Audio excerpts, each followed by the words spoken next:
பிரகாரத்தில் வந்து தட்சிணாமூர்த்தி.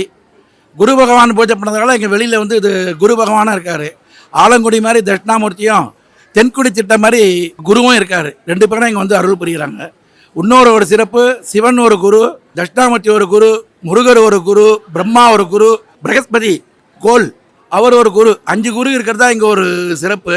இந்த க்ஷேத்திரம் வந்து குரு பகவான் அருள் இருந்தால்தான் இங்கே வர முடியும்னு ஒரு சிறப்பு.